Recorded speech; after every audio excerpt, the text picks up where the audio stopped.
Hi everyone, thanks for joining us today for our Saturday Speaker Lecture Series. This is a partnership between the Clark Museum, the Humboldt County Historical Society, and the Humboldt County Library. And I'm really delighted to introduce a professor, a woman that we know regionally. She's regionally famous for quite a few things, but probably most folks know her from her wonderful historic work on the Chinese expulsion, 2008, I believe, Driven Out.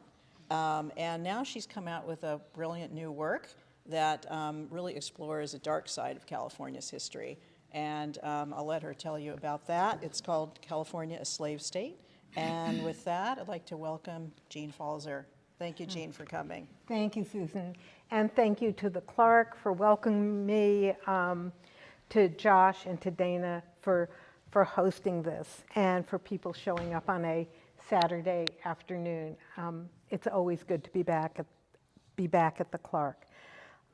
This was a ragged spring for many of us as we watched the politics of Washington seep into our lives and into our students' lives, into our personal lives. And the night before last, I had a very dark night of the soul. And then as I've taken this book into the world, California, a Slave State, people have asked me, wasn't this depressing? You know, how did you manage to live with and research and tell this history?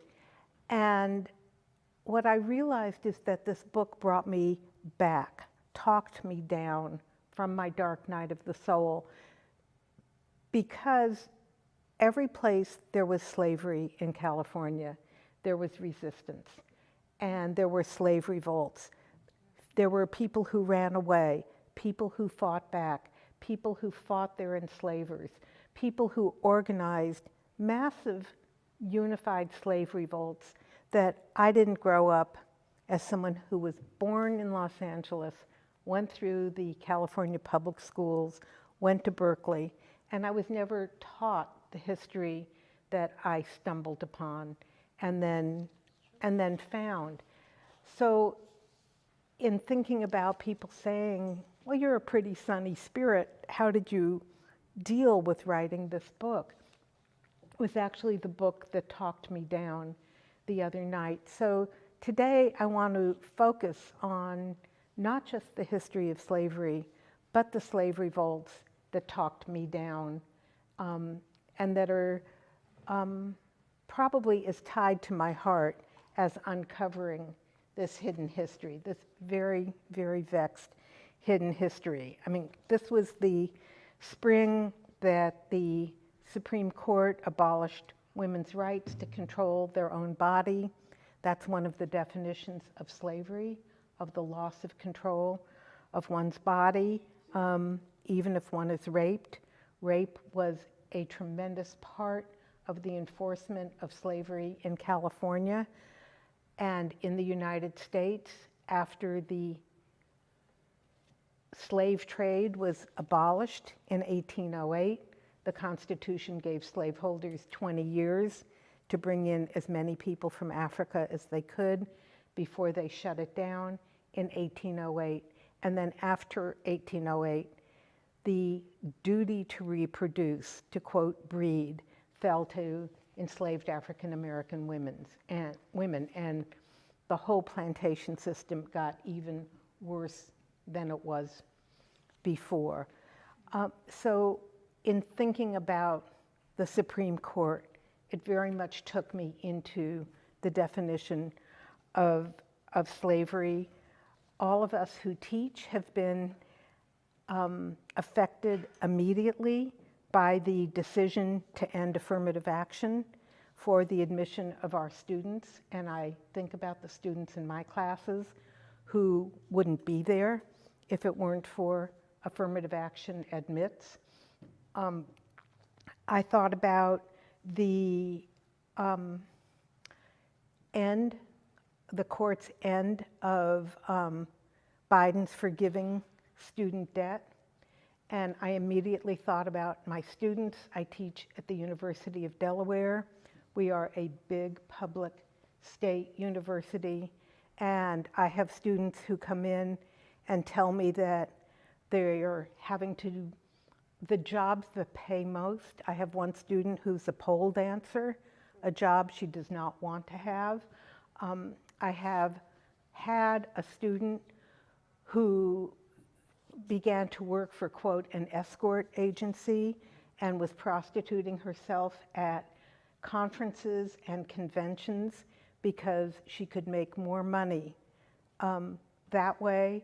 And I have students who are over their head in debt and making serious life changes, not being able to enjoy the education they worked so hard to get because of the debt that they were in. So it's more and more coming down to us personally, what's seeping from Washington, D.C., which is my home. When I'm here in Humboldt, where I spend much of the year, I've been thinking about the end of the Clean Water Act, and we've been doing a lot of work up in Big Lagoon on the bogs. We now know we're supposed to call them the fell and not the bog, but they're wetlands. And with the end of the Clean Water Act, what's going to happen to all of the marshes and the wetlands that surround us and surround the dairy industry and support it in Humboldt County? So we're not untouched by what's happening 3,000 miles from us.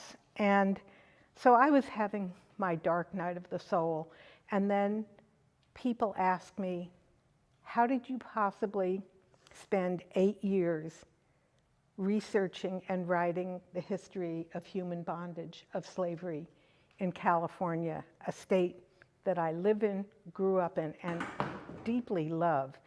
And what talked me down was all of the slave revolts, the individual resistance to slavery, and the group, the collective resistance to slavery. I think that we now know that there are many people in this country who believe that ideas are dangerous. And I've had talks with my publicist, how are we going to sell a banned book? And we're just sort of waiting and anticipating that moment, and not as an opportunity, but as a real dark vision. But then there are these moments of slave resistance that make me find my rebel spirit again, and also the spirit of Humboldt County that I find there. And there are things that we can celebrate. We know that the first dam has just come down on the Klamath River, which is going to revive the food supplies for all of us, but in particular for tribal people. And especially 2 nights ago, I just want to be there when they blow up the second dam. It's going to be a night that's going to be also good for my spirit. But I hope as people look at this book that they too find that this is a story not just of slavery, but of slave revolt. We made a decision to not have a subtitle for the book because it is a book for the, quote, trade. It's not just an academic book. But had there been a subtitle, it would have been A History of Slavery and Slave Revolt in California and the American West. I think that I need to keep in mind, and as we read this book and consider this history, that we weren't taught. We weren't taught it in elementary school. What happened at the missions was not part of the 4th grade mission project when kids were building missions out of sugar cubes in DC. We were building the Supreme Court out of sugar cubes. But here it was the mission, the Taco Bell architecture that has seeped into very expensive mission furniture, that I think I hope that we can hold both sides of this story in our minds. This map from the 1850s is the classic map of slavery in the United States, and it's wrong. It reiterates the North-South divide of slavery. It has California up there with the North, and slavery goes all the way to Texas. This map is wrong because it doesn't include California as a slave state, and that's what I want to talk about today.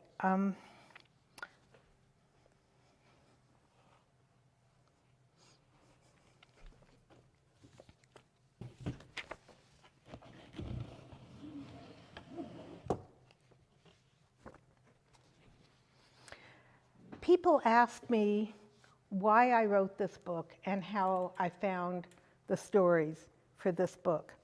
This is an image that I actually found here in Humboldt County for my last book, for Driven Out, The Forgotten War Against Chinese Americans. But this image has haunted me. It's an image of a young Chinese girl, and she is an enslaved prostitute on Jackson Street in San Francisco. She would have been, although I don't personally know her name, and that's a loss too, the idea of naming, not having even a last name, not having history note or record your name, is part of the legacy of slavery. She would have been sold, kidnapped and sold, either by a very destitute large peasant family or kidnapped and sold through a contractor in Guangdong, Canton, on the southern coast of China. She would have been brought to San Francisco. She might have been brought in a padded crate. In any case, she was kept in the hull of the ship. And when she got to San Francisco, if we picture our image of New Orleans, this is what happened to her. She would have been taken off the ship at the dock, the port of San Francisco, where we can buy terrific coffee and chocolate, and she would have been strip searched. She would have been potentially auctioned. There she would have been sold, bought and sold by a member of the Hippie Tong from Chinatown, taken into Chinatown. If she wasn't sold off the dock, she would have been carried to an apartment in Chinatown where there was a room called the Queen's Room. And she would have been sold from the Queen's Room in Chinatown. She either was locked in a caged brothel that lined Jackson Street. Interestingly, Jackson Street connected the wealthy merchant part of San Francisco with Chinatown. There were customers from every part of San Francisco who would have been her clients. There was a curtain. The curtain would have been closed. She was forced to solicit her customers, sometimes by stripping. The curtain would have been closed. She would have serviced her customer. Her owner, and the brothel owner was likely the wife of a Chinese merchant who would have collected the money, opened the curtain, and she would have started all over again, servicing up to 20 customers a day. As a woman, I cannot imagine that happening 20 times a day. It's inconceivable to me as I think about my body and the bodies of my female students, the bodies of my two daughters, to even picture that kind of human bondage. So that picture was one of the things that impelled me to go further after Driven Out, to look into this story. But I also know, thinking back to my dark night of the soul, that one of the reasons there were Chinatowns all across California was that girls like her managed to run away and to flee. And they were the first Chinese women into rural Chinatowns. They are the founders of the rural Chinatowns. And here in Eureka, when the Chinese, as we've been talking about, were expelled, forcibly expelled in a brutal weekend from Eureka's Chinatown, the day they arrive in San Francisco, they regroup and they file the first lawsuit for reparations. It's called Wing Hing versus the City of Eureka. And in the Wing Hing lawsuit, we find actually a lot about the daily life of Chinese people, because that's what they sued for, a fishing boat. Someone sued because he was a vegetable grower, supplied Eureka with vegetables, and he had vegetables in the ground. You couldn't take a fishing boat on one of the two ships that sailed out of Eureka on that brutal February night in 1885. You couldn't take the plants that you had just started for your spring season with you.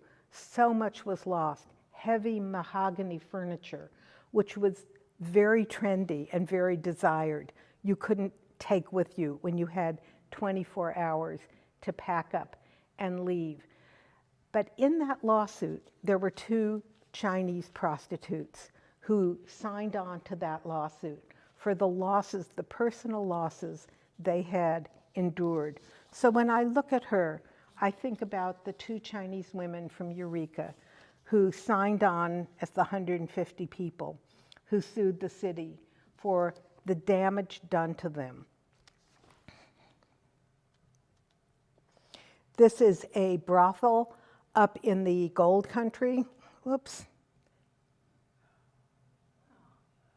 This is a brothel up in the gold country, and the girls who were sold were distributed across the foothills of the Sierras. This is an ad, and it's an ad that you would think you would find in a Louisiana newspaper, the New Orleans Picayune. This was run in the San Francisco Herald in the early 1850s, right after the gold rush. Negro for sale on Saturday the 26th, I'll sell at public auction, a Negro man having agreed to said sale in preference to not being sent home. Home would have been the plantation, shipped back to Louisiana. So the fact of slavery in California is not disputable. The fact that there were slave ads in the popular California newspapers, something I was stunned to stumble on.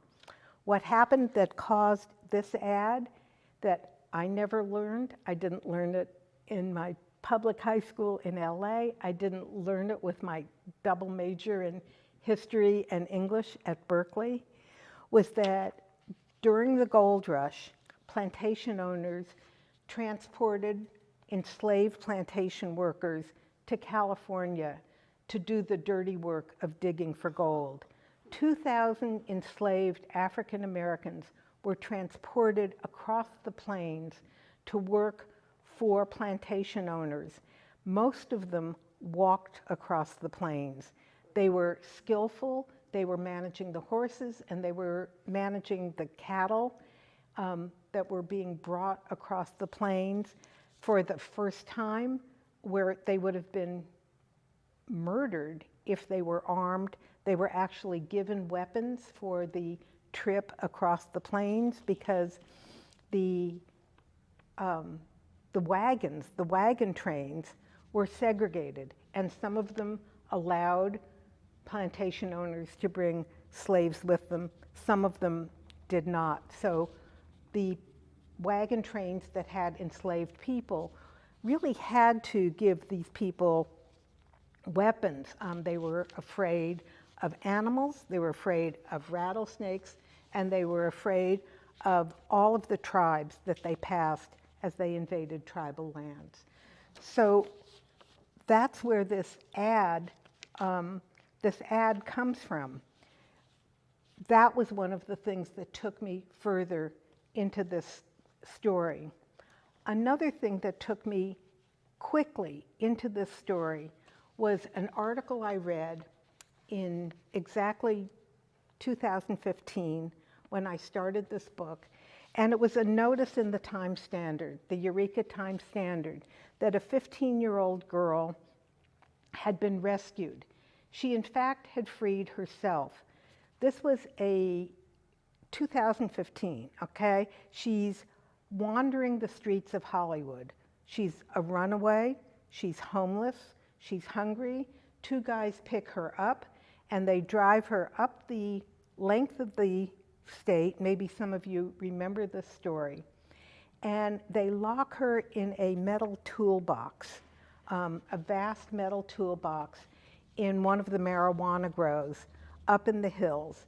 And they drill two holes in the box. One is to prod her with a cattle prod, and the other is to hose her down. And she was let out of this metal crate, either to sexually service the men who had snared her and promised her housing, they would protect her, or to trim the marijuana buds in the late summer and early fall. One day they take her, and we don't know her name. Again, we don't know her name. They drive her down to Sacramento so that they can go shopping, and they lock her in a motel room. She sees a telephone the minute they walk out of the room. She dials 911 and frees herself. So in this horrific story, for her to have the savvy, the courage, and the instant reaction to know what to do to take care of herself is part of what compelled this story. These are some of the very few pictures of African Americans who were brought out for the gold rush, who were enslaved. They were not allowed to register for any land. You were allowed 20 feet of land along a riverbank. African Americans were not allowed to have access to the rivers to mine, and they were mining not for themselves.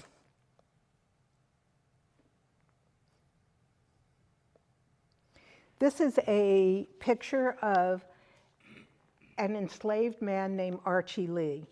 And Archie Lee was brought out by his slaveholder from Missouri, I believe, and the cattle are hungry and thirsty.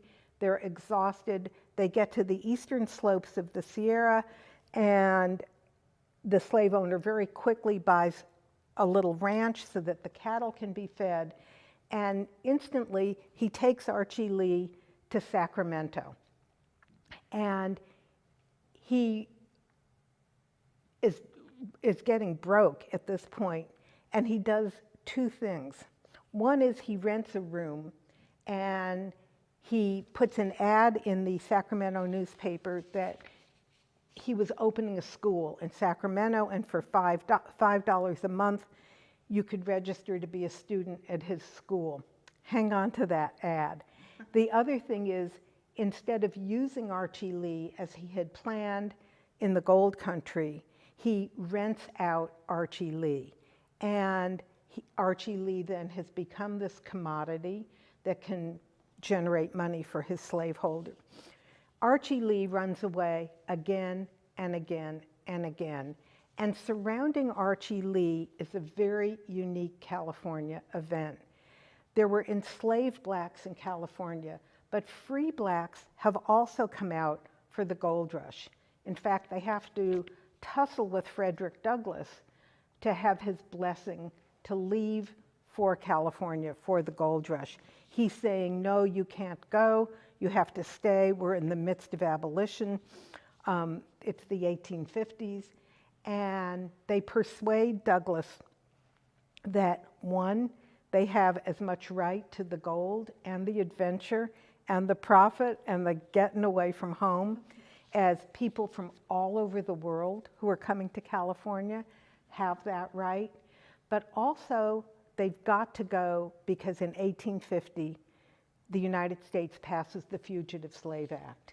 It's part of the compromise to admit California as a free state into the Union. There was a trifecta for California to come into the Union as a free state. 1, California comes in free. 2, other states that have become, that we've acquired from Mexico in winning the top half of Mexico in the Mexican-American War, they're allowed to decide for themselves if they want to come into the nation as a free state or a slave state. Our deal with Mexico is that all of its territory that we acquire in this very adventurous and very swift victory over Mexico, that those states and the Native Americans who had been Native Mexicans would be still be citizens. So that's part 2. And part 3 is that Congress will pass the Fugitive Slave Act. The Fugitive Slave Act, the National Fugitive Slave Act, in fact, doesn't work for California. If I were a runaway under the National Fugitive Slave Act, if I crossed a state line, if I was a black person who crossed a state line, just orally, you could claim me as a slave, as a runaway slave, own me, or return me to the South and sell me. It didn't work for California because slaveholders brought slaves with them across state lines, and then people fled within California. It was very easy in some ways to flee here. We have 800 miles of coastline, we had rivers, we had woods. It was not an impossible place for an enslaved African American to free. So California, 1852, 2 years into the gold rush, passes its very own Fugitive Slave Act, and it makes it legal to capture a runaway who has fled within California but not technically crossed a state line. In fact, the law says that slave owners voluntarily brought their enslaved people into California. Archie Lee flees and is captured, and the free black community raises money over and over and over again for at least 4 to 5 trials where he gets freed and gets captured again. In the last trial, Archie Lee is captured, and the court rules that Archie Lee is not free. He needs to go back to the South with his owner. He is kept on a little rowboat. People know that people are going to try and free Archie Lee. He's kept by his owner in a little rowboat in a cove in Angel Island, waiting for a big ship to come. And there's going to be a rendezvous in the middle of San Francisco Bay where he's transferred from the rowboat onto this big ship called the Osbielo and taken back to the South. Well, this time, the free black community in San Francisco rents from the police tugboat. They rent it for $3,500 for the day. An insane amount. Well, we know what rental cars cost now, but this was a rental tugboat. And they meet up in the middle of San Francisco Bay, and they're waiting for this little rowboat to appear. They see the rowboat, and as the owner is pushing Archie onto the ship, he is rescued by the free black community, who have now paid off the cops and have a lawyer waiting, on the dock. And this time, Archie Lee is freed. He is freed because there's a cook on the ship, the Osbielo. And the cook tells, a black cook, and he tells the free black community in San Francisco, this is when it's coming down, this is where we'll be, this is the plan, and the deal is cooked, and Archie Lee is finally free, and he is one of the first blacks who who was allowed to testify in court. With his freedom, that starts up the chain of free black people, including a very low-level black clerk at the court who issues the writ of habeas corpus to produce Archie. You have to deliver the body and produce Archie. So there is a chain of free blacks who is making this whole freedom thing happen in California. And Archie is freed. The black community celebrates. The celebrations are at the African Methodist Episcopal Church in San Francisco, the famous AME Church, which were all over the country at that point. There's a huge celebration at the AME Church. A guy shows up from Canada, and he presents an offer from the governor of British Columbia saying, you can come to British Columbia. We want you, and what's more, I want your vote, because we're going to have to vote whether to go with the US or go with Britain. I want you, I want your vote, and you can have 20 acres of land, you can have the vote, your kids can go to school, and you are welcome, if you want to join the Episcopal Church in Vancouver. In a 3-week period out of San Francisco, 800 free and enslaved African Americans get on this little ship, the Commodore, as it keeps sailing up and down the coast. It was like a postal boat. Well, I didn't bring the picture of the Commodore. Little boat. They get on the boat, loaded time and time again, and find their freedom in Vancouver. Many of them make a permanent home on Salt Island, and others sit out the Civil War and wait for freedom to return to California. So these are the stories that got me through my dark night. This is from Rough and Ready, California, and you can't see the sign, but it says, it's advertising slaves on that sign on the tree. This was a petition. This also gave me hope. This was a petition of free blacks who want the right to testify all over the United States, and I never learned about this either. There were hundreds and hundreds of colored conventions, starting in the 1830s, going through after the Civil War, and they were gatherings of free black people. We even have the menus of these colored conventions of what were served, where people stayed, and basically they were organizing for their rights. In California, there were 4 colored conventions, 3 before the Civil War, and what free blacks wanted was the right to testify. If I were a free black who had come to California, I could be snared if I couldn't give evidence that I was a free person. If I can't testify in court, that means I can't enter into evidence, my freedom papers, my manumission papers. So the 3 colored conventions before the Civil War of free blacks are all about the right to testify so that they have the right to their freedom. But they took their freedom and raised hundreds and hundreds of dollars to free enslaved blacks who should have been free.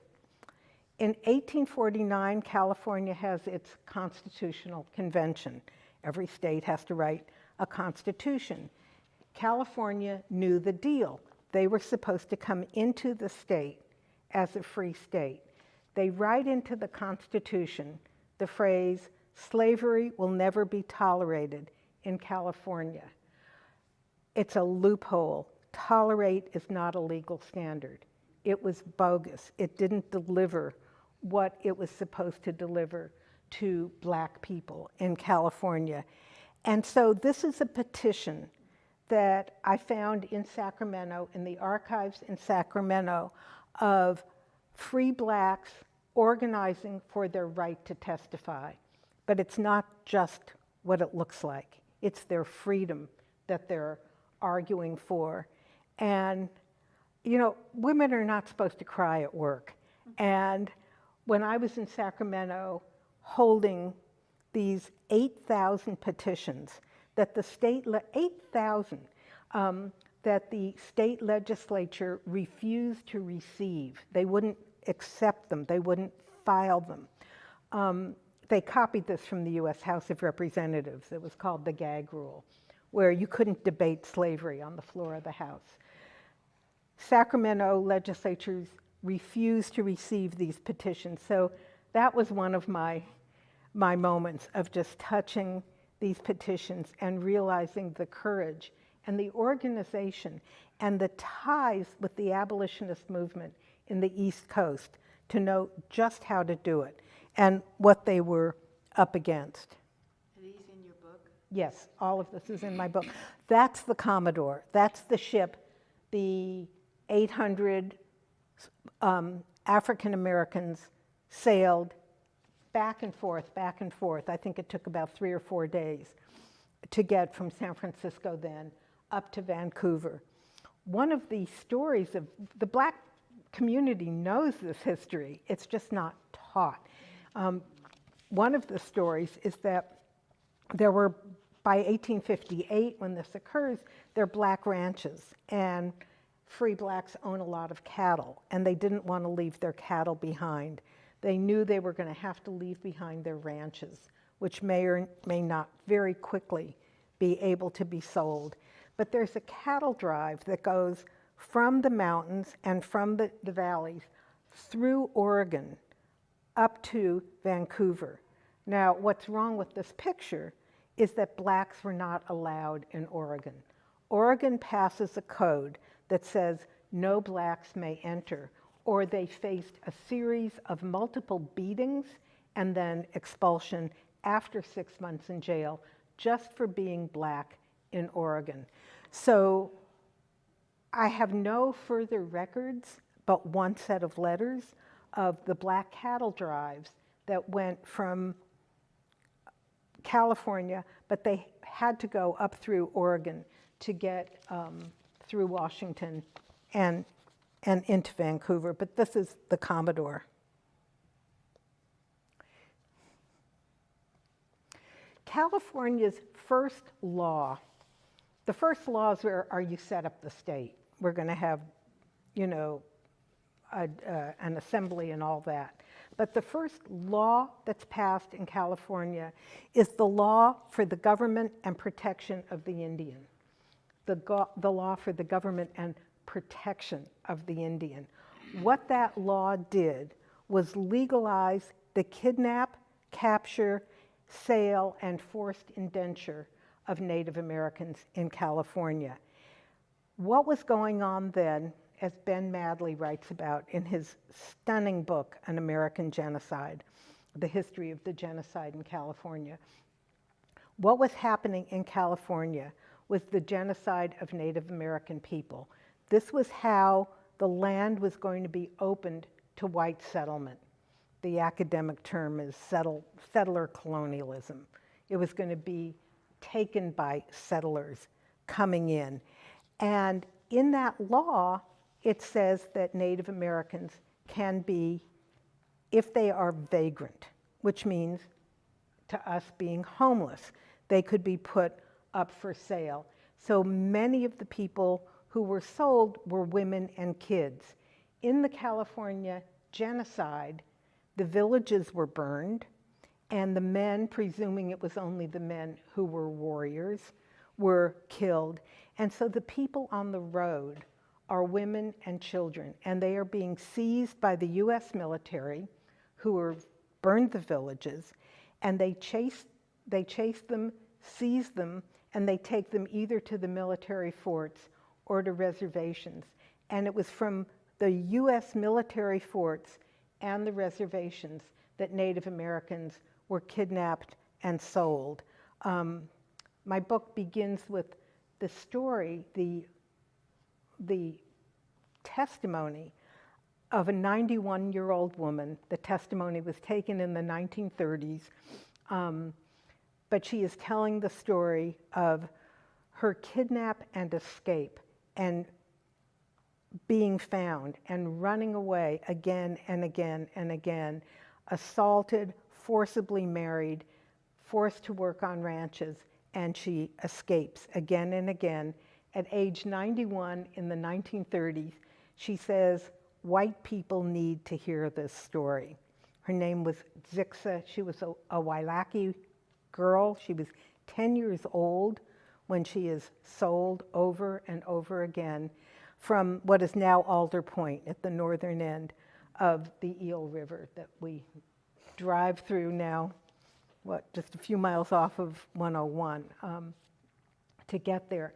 Her story opens the book, and this is a picture that I found. It is probably one of the most visually, racially charged images that I have. There was no way I could put this on the cover of my book, but it is a story. It is an image. It was taken in Sacramento. Oddly, it was taken at a photographer's studio. What was the setup for this image to be posed at a photographer's studio in Sacramento? She's wearing a black cape.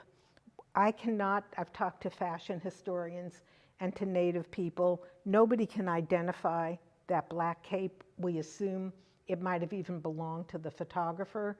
You know, photographic studios, you know, have things that people can wear, props. And the expression on her face of, this is almost a parody, a brutal critique of the notion of the Madonna and the child, because she is looking at that baby certainly with no tenderness, but really with contempt. And she may well have been using up all of her own milk for her own baby to give as a wet nurse to this baby. One of my kids says, that baby's the whitest baby she's ever seen. And indeed, and that is the product of the 1850 law for the government and protection of the Indian. The next phase of human bondage in California has to do with convict labor. With the gold rush, there were 400 ships in San Francisco Bay where ships had brought people out for the gold rush. But suddenly the captains and the crew are thinking there's a lot more money up in the hills than there is in transporting people back and forth around the Cape, you know, to get from the East Coast up to San Francisco. So there are these 400 empty ships bobbing in San Francisco Bay, and the state needs a penitentiary. Every state has a state penitentiary. But in California, convicts are taken for convict labor to build the roads, to build the sewage systems, for tiny acts, for petty thefts, like being a vagrant or shoplifting, when people were so hungry. During the gold rush, bread sold for $12 for a loaf of bread. And because everybody wanted to work in gold, they didn't want to go into the service trades. A potato sold for $18 during the gold rush. So people were destitute and hungry, and there was petty crime, and they were arrested under a contract with this corrupt, greedy contractor that the legislature gives a contract for $100,000 to build the state a penitentiary. His name's James Edsel. And Edsel was totally on the take, and he takes the $100,000, buys 2 ships, and sails them around the bay, and he rents out the prisoners. He is allowed by state law to keep the profits, and he's renting out the prisoners not only to build the roads, but this wasn't for the benefit of the state, it was for the benefit of Edsel, and to build the sewage systems and often to work on the new mansions that were going up in the 1850s in San Francisco. Finally, the state legislature says to him, build the darn prison. And the prisoners have to build their own prison at San Quentin. And that's on the take too. If you picture where San Quentin is, it's on a peninsula. It's not an island. And it was very, very easy for the prisoners to escape. And they did. And the legislature keeps saying, well, now make them build a wall. Why didn't you build a wall with all the money we keep giving you? And the prisoners, in fact, do build the wall to lock themselves in, but they use a lot of salt water from the bay in the grout on the prison wall, and when they want to escape, they just go punch it out and walk out through the wall that they had built.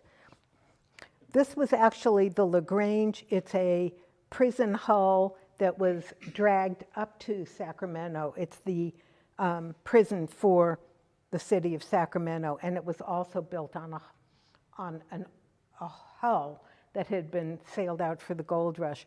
But it's the only visual where you can really see them imposing a prison on a ship.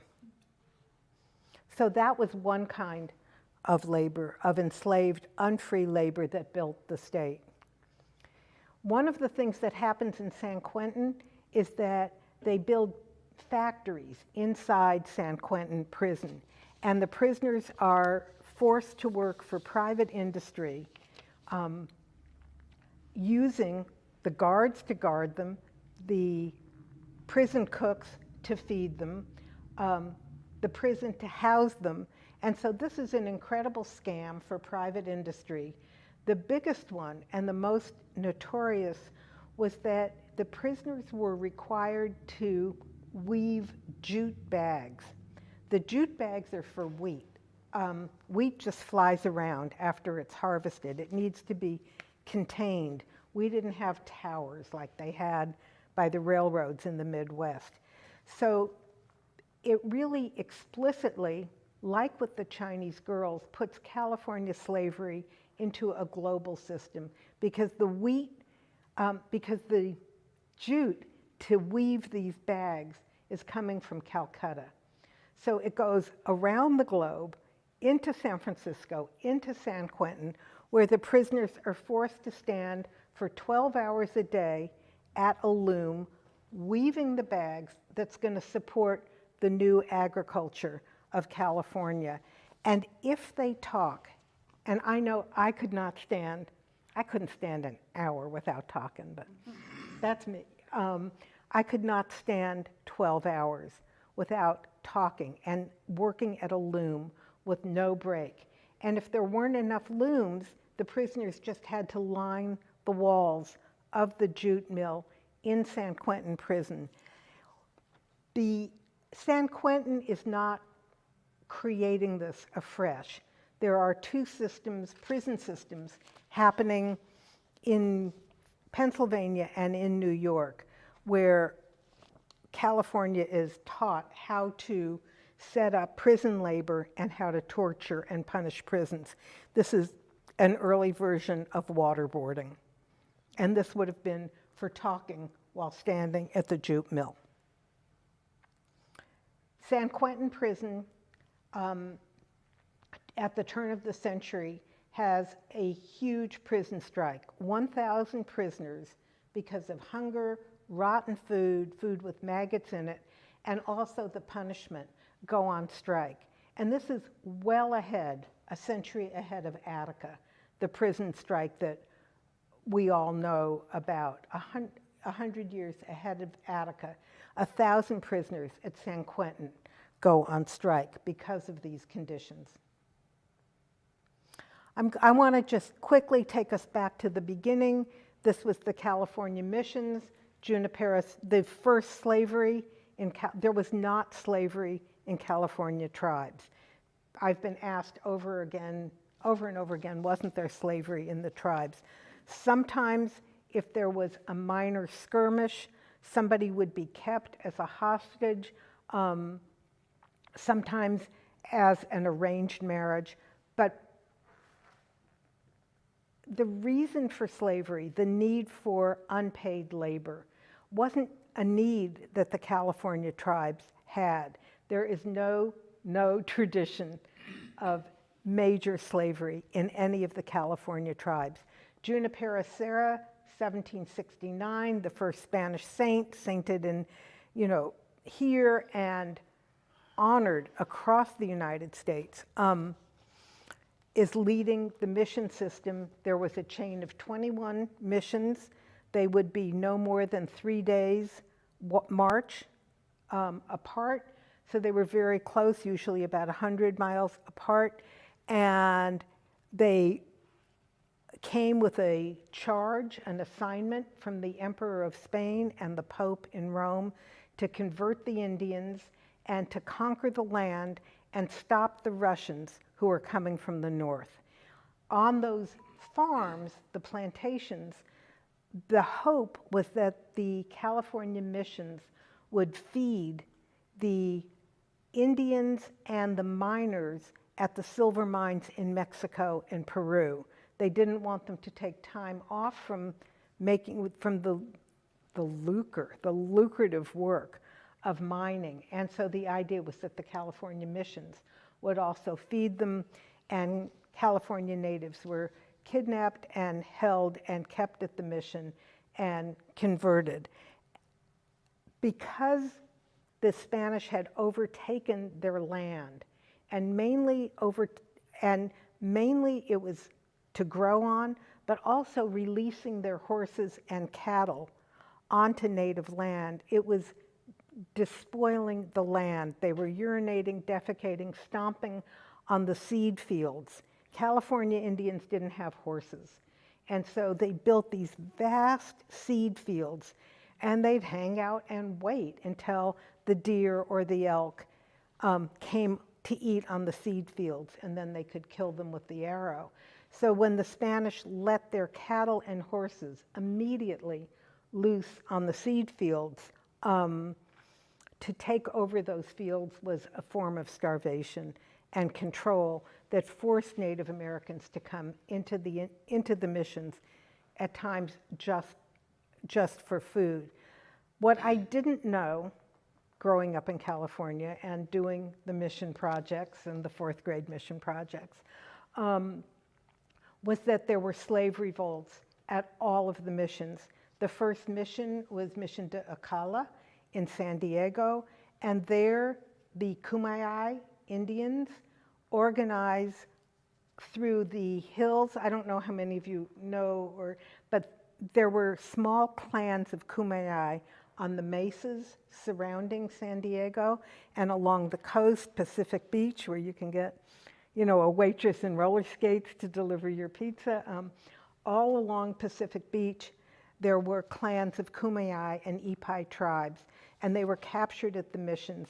And the Kumeyaay planned for months to free their people, and they gather and they build arrows and they build bows, and within 5 years of the mission starting in San Diego, one night they sweep through Mission San Diego, they burn the mission to the ground, they kill the head priest, and they free all of the Kumeyaay who were kept at the mission, never to return. This is, as we think of the missions as kind of early Taco Bells, this is in fact what the missions looked like. They didn't look like the fancy mansions in La Jolla.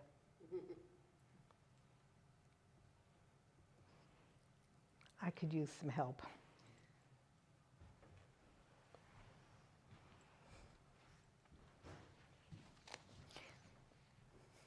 Well, I get my help here. There you go. Okay.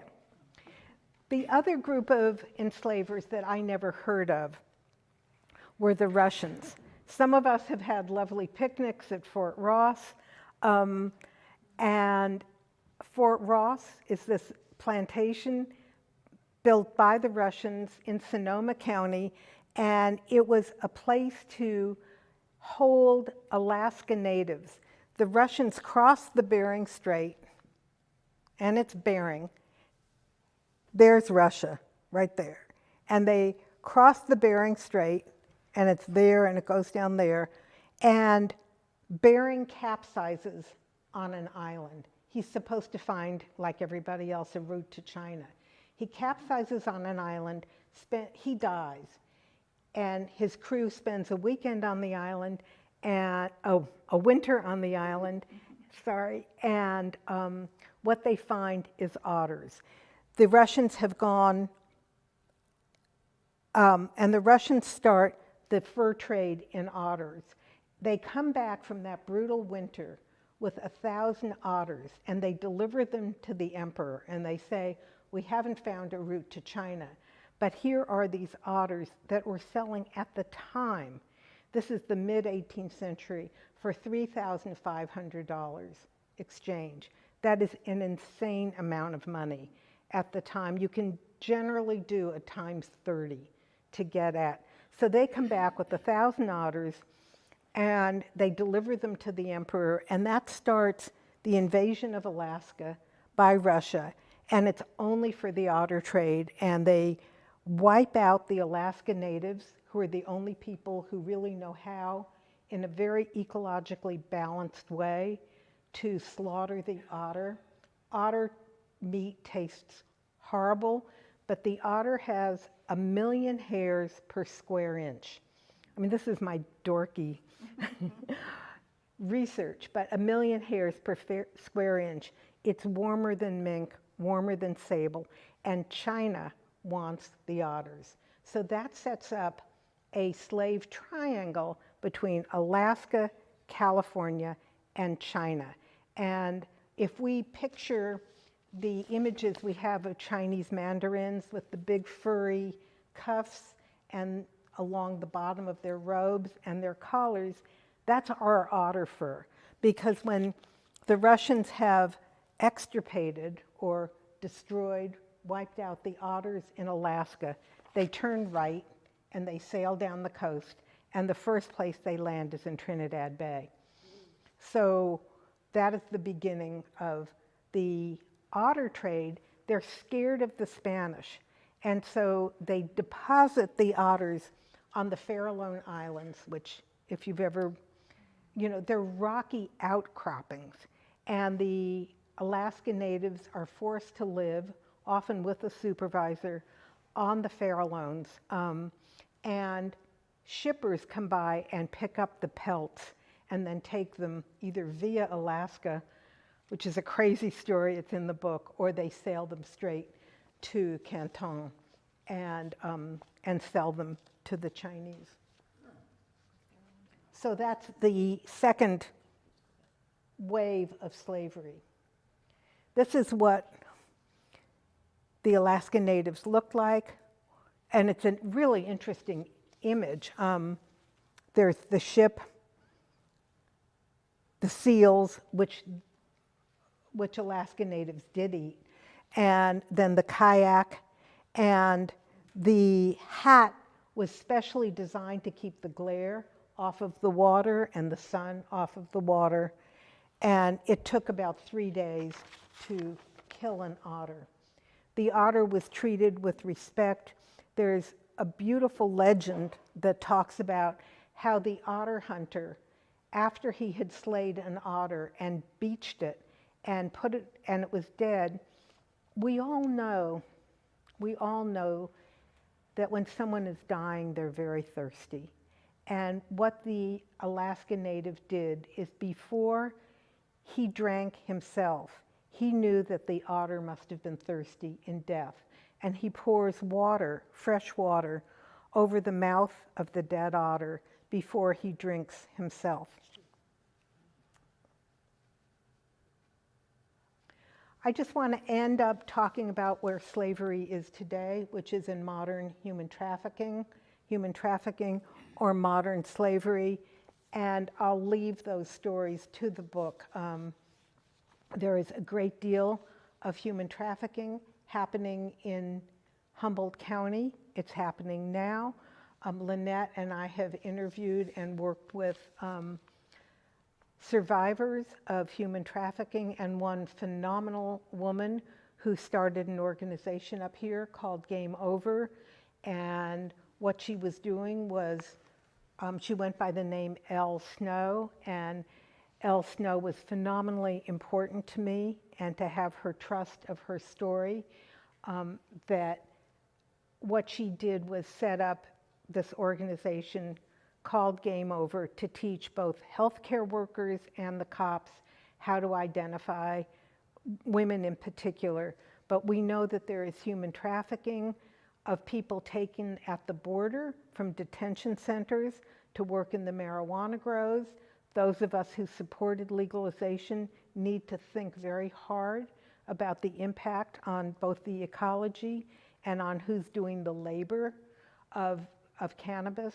Right now, there's the terrific Cannabis Institute at Cal Poly that is funded by the state to look into the many implications of marijuana right now as we begin to understand this new crop, the biggest crop in California, I believe. I think it's the biggest crop in Indiana right now, too. I mean, this is not just a local issue. But there is a great deal of human trafficking in field labor and in sex trafficking surrounding the issue of marijuana. This is an Egyptian girl who was trafficked into Riverside by a very wealthy Egyptian family to work as their nanny. And a neighbor wonders why there's a child taking care of other children in the park. And they call human services, and she is very brave in testifying against these people who also have a lot of power over her family back in Egypt. And she is freed, and she has become a spokesperson for global human trafficking as well. This was a Thai welder. He was brought by a contractor from Bangkok to work when they had to rebuild the Bay Bridge, and he was a welder. And what welder wouldn't want to work on rebuilding the Bay Bridge? And they scoop him off the plane after they've given him a ticket, put him in a van, drive him to Los Angeles, where he's forced to both rebuild a Thai restaurant and work in the restaurant. At one point, he's telling his story to whoever he can so that he can escape. And one of the customers drives him to a Buddhist temple in downtown LA, which is a shelter for human trafficking people. And he sues for his freedom. And he wins, and he brings his family, and he gets a great deal of money and the right to work on the Bay Bridge. This is a Chinese girl who was sold as a prostitute and forcibly married. Her name is Yoklin, and she drafts her own certificate. She goes up the steps in Sonora and creates her own, what she called an affidavit. And in the affidavit, and this is in the book, she says, "My husband Charlie," which is a derogatory name for many Chinese people where people would not pronounce their Chinese name, so there was a generic assigning of the name Charlie. She said, "My husband Charlie is in jail, and I want everybody to know that I am a free woman and I may never be owned again." Thank you.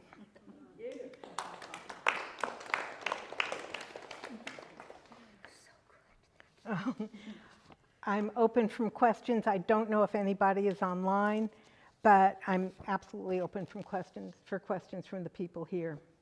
I recognize two names that are associated with places in California, Lathrop and LaGrange. Interesting. And now I'm curious as to whether Mr. Lathrop, who was selling a slave, is a town or a place of Lathrop. I don't know the answer to Oh. that. And I didn't know the name, LaGrange. I think they're not hard to find now. I think as more and more names, I didn't know that our first senator, William Gwynn, who also chaired the Constitutional Convention, was a slaveholder, and he does not get reelected and ends up going back. But he had learned how to do this by being a legislator in Oregon.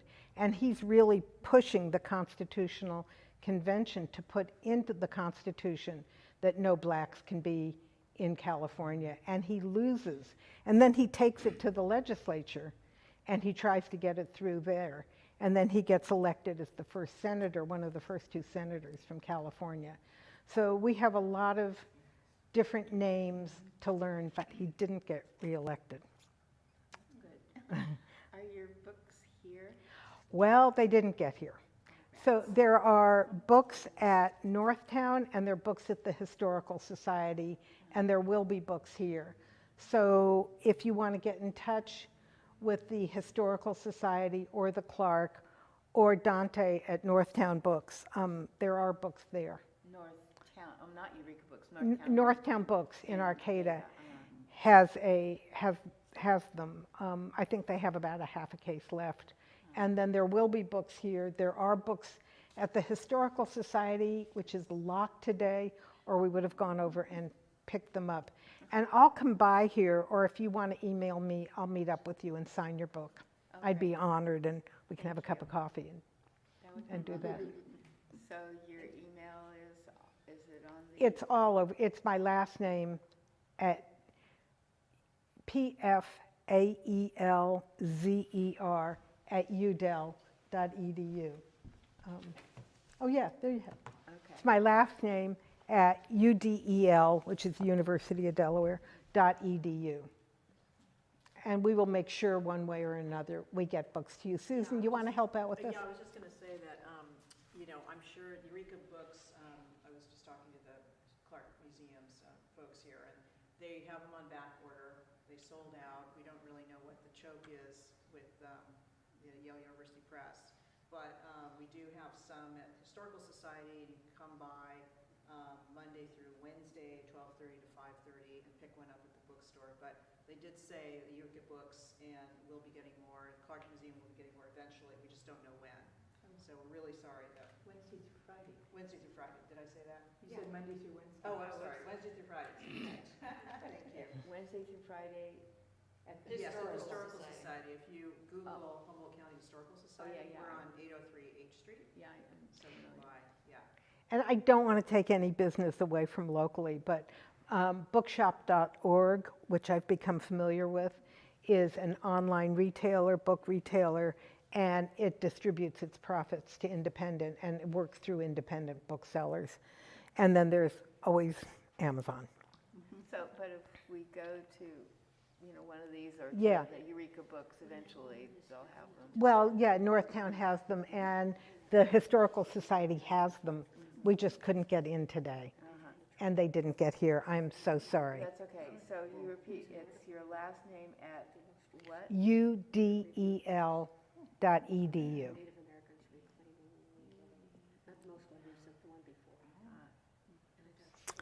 Other questions? Any other questions? Well, thank you all for joining us and coming out today. Thank you to our staff.